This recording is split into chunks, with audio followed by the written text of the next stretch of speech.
বিষয় হচ্ছে যে পশ্চিমবাংলার সমস্ত বেকার শিক্ষিত যুবক যুবতীরা জেনে গেছে মমতা বন্দ্যোপাধ্যায় চাকরি দেবেন, এবং এটা আমরা বিভিন্ন জায়গায় বিধানসভার ভিতরে এবং বাইরে বারে বারে বলেছি যে এসএসসি পিএসসি সহ যে সমস্ত জায়গায় মূলত একাডেমিক এবং লিখিত পরীক্ষার মধ্য দিয়ে যোগ্যতার ভিত্তিতে সুনামের সঙ্গে চাকরি হওয়ার একটা ব্যবস্থা ছিল, এই ব্যবস্থা তিনি এবং তার নেতৃত্বাধীন সরকার তুলে দিয়েছে। সকলেই জানে যে পিএসসি চেয়ারম্যান বলুন, এসএসসি চেয়ারম্যান বলুন, কোঅপারেটিভ সার্ভিস কমিশনের চেয়ারম্যান বলুন, মিউনিসিপ্যাল সার্ভিস কমিশনের চেয়ারম্যান বলুন, একজনই সব জায়গার চেয়ারম্যান, তিনি হচ্ছেন মমতা ব্যানার্জি। এসএসসির অটোনমি অনেক আগে শেষ করেছে এবং এই মন্ত্রিসভাটা পুরোটাই জেলে যেত যারা 2022 সালে অতিরিক্ত শূন্য পদ তৈরির সিদ্ধান্ত নিয়েছিলেন মন্ত্রিসভায় 2022 সালে। শুধুমাত্র সিপিএম এর যে 96 সালে সিপিএম এর সময় তৈরি এসএসসি যে আইন, সেই আইনের একটা লাইন ফাঁক দিয়ে এরা সুপ্রিম কোর্টে, হাইকোর্টে বাঁচতে পারেনি, সুপ্রিম কোর্টে বেঁচে বেরিয়ে গেছে। সেখানে এসএসসি রুলসে ছিল অতিরিক্ত শূন্য পদ মন্ত্রিসভা চাইলে তৈরি করতে পারে, তাই সুপ্রিম কোর্টের প্রধান বিচারপতি এই জায়গায় কিছু করতে পারেনি। এর জন্য দায়ী সিপিএম, আমাদের সরকারের সময় ফাঁকটা রেখে গেছে। 2015 সালে লাস্ট এসএসসি, 2017 সালে লাস্ট পিএসসি। পিএসসি তো ব্যাপক দুর্নীতি হয়েছে সবাই জানে। 2016, 17, 18, 15, 16, 17, 18তে যারা WBCS পাস করেছেন তারা কিভাবে অধিকাংশ ফাঁকা খাতা দিয়ে চাকরি পেয়েছেন। এখানে নন্দকুমারের ভিডিও ছিলেন, এখন সিনেমা টিনেমা করছেন দক্ষিণ 24 পরগনার কোনো একটা ব্লকে। এদের কুকীর্তি সবাই জানে, এদের তো বলে লাভ নেই। যদি আজকে বিষয়টা আমার পিএসসি বা অন্য সার্ভিসের নয়, সামগ্রিকভাবে রাজ্যে শিক্ষিত বেকার যুবক যুবতীদের এই সময় এসেছে একে ওকে টানাটানি না করে মমতা ব্যানার্জিকে প্রাক্তন করার শপথ নেওয়ার। আর কয়েকটা মাস বাকি আছে। বহুল চর্চিত, যার পর্দা ফাঁস করেছিলেন অভিজিৎ গাঙ্গুলি মহোদয়, প্রাক্তন বিচারপতি, অনেক দীর্ঘ লড়াইয়ের পরে সুপ্রিম কোর্ট ফাইনালি বিষয়ে তাদের সিদ্ধান্ত জানিয়েছিল এবং সকলকে, মানে যারা টেন্টেড নয় তাদের বসার সুযোগ দিয়েছিল। পরীক্ষা হয়েছে এবং সেই পরীক্ষাতে যদিও আগের মতো মমতা বন্দ্যোপাধ্যায়কে কেউ বিশ্বাস করে না বলে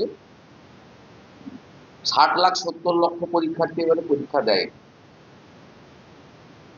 এবারে 10 লাখেরও কম, 5.5-6 লাখ মতো পরীক্ষার্থী মোটামুটি পরীক্ষায় বসেছিলেন, এটুকু আমার ইনফরমেশন আছে। স্পেসিফিক নাও হতে পারে, সংখ্যাটা বাড়তেও পারে। এই ফ্রেশাররা শর্ট নোটিসের পরীক্ষায় পড়াশোনা করে প্রিপারেশন নেওয়ার পরেও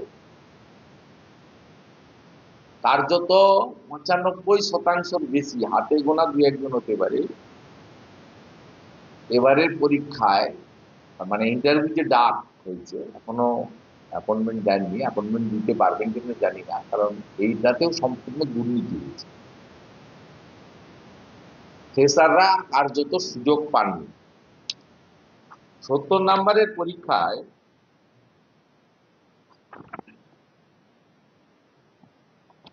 আপনার এক একটা সাবজেক্টে 60-60কেও ইন্টারভিউতে ডাক পাবে। শিক্ষিত বেকার যুবক যুবতীদের সঙ্গে যে প্রতারণটা মমতা বন্দ্যোপাধ্যায় করেছেন, তার নেতৃত্বাধীন, তার পরিচালিত, তার অঙ্গুলি নির্দেশে এসএসসি করেছে ক্ষমার অযোগ্য অপরাধ। অন্যদিকে টেন্টেড ছাড়া যারা পরীক্ষায় পাস করেছেন তারা ইন্টারভিউতে ডাক পেয়েছেন বড় সংখ্যায়, তো তারাও যে সকলে ডাক পেয়েছেন তা নয়। সাবজেক্ট ইংলিশের ক্ষেত্রে কোন বঞ্চিত যোগ্য শিক্ষক তারা ডাক পাননি। আমার কাছে সম্পূর্ণ তথ্য আছে এবং এটা প্রাথমিকভাবে আমি আপনাদেরকে রিয়াকশন দিলাম। এটার উপরে রাজ্যের প্রধান বিরোধী দল ভারতীয় জনতা পার্টি এবং বিরোধী দলনেতা হিসেবে আমার যেটা করণীয় দায়িত্ব সেটা আমি নিশ্চয়ই পালন করব। সাথে সাথে আমি আপনাদের ভিডিও এবং অডিও জীবনকৃষ্ণ সাহা জেলের মধ্যে এই এক্সামের রেজাল্টেও যেভাবে প্রভাব খাটিয়েছেন, জেলে তো উনি ফোন ব্যবহার করছেন, জেলে গেলে কিচ্ছু হবে না, মমতা ব্যানার্জিকে সরাতে হবে। এই পার্থদের মতো চোরেরা, জীবনকৃষ্ণ সাহাদের মতো চোরেরা ইডি ধরে 5 দিন 10 দিন পিসিতে রাখছে তাদের কাছে, তারপরে তো জেলে পাঠাতে হচ্ছে। জেলে তো 5 স্টার ব্যবস্থা করে দিয়েছে, গরমকালে এসি, শীতকালে গরম জল, সব ব্যবস্থাই আছে এখানে। এবং আরো একটু ভিআইপি স্ট্যাচারের তৃণমূলের চোর হলে, লেভেল হাই চোর হলে তাদের জন্য পিজি রুটবান ওয়ার্ড আছে। পিজি রুটবান ওয়ার্ড না থাকলেও সম্প্রতি পার্থ বেরোলো রবীন্দ্রনাথ ট্যাগোর RN টেগোর হসপিটাল থেকে মণিপালে, সেখানেও রাখার ব্যবস্থা করা আছে। আপনি 16/11-তে জীবনকৃষ্ণ সাহার এইগুলো দেখুন। এই মুহূর্তে 50 টাকা আগে পাঠাতে হবে।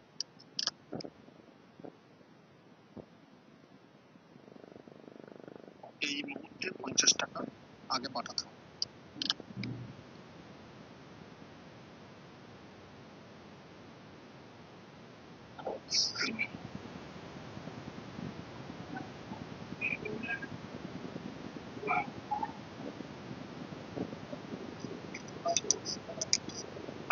হ্যাঁ স্যার, বলছি টাকাটা চলে এসছে। হ্যাঁ, আমি পাঠাচ্ছি, ঠিক আছে। বলছিলাম যে স্যার, তাহলে আমার 15,50,000 আপনাকে দেওয়া হবে। হ্যাঁ, আর স্যার বলছি কি যে স্যার বলে পরে ফোনে ওটা না আমি বুঝতে তাহলে বললাম তো, বলে দিলাম। আচ্ছা ঠিক আছে, আপনি বারবার আচ্ছা, ঠিক আছে ঠিক আছে স্যার, বলছি কি যে ওইটা এরা কেটে দিল, কেটে দিল ফোন।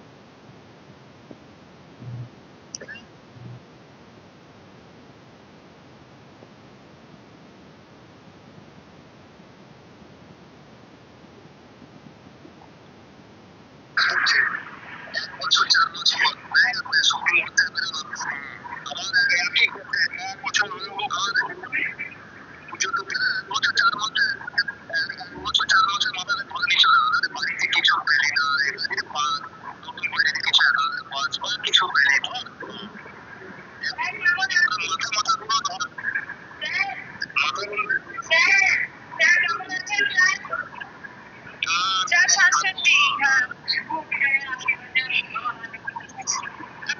আপনি কবে ফিরবেন স্যার?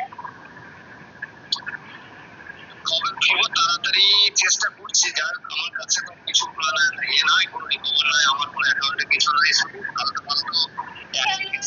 সেটাই তো আমার বাবাটা একই জিনিস বারবার রিপিট।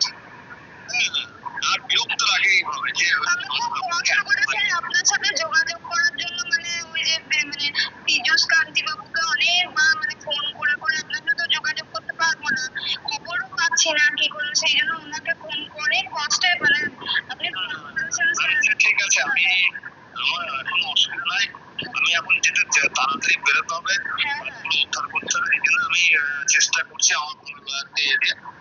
দেখো এমনিতে কিচ্ছু নয় গো, আমার না কোনো এত এইভাবে যদি আমাকে হঠাৎ করে টেনে নিয়ে চলে যায়, হঠাৎ করে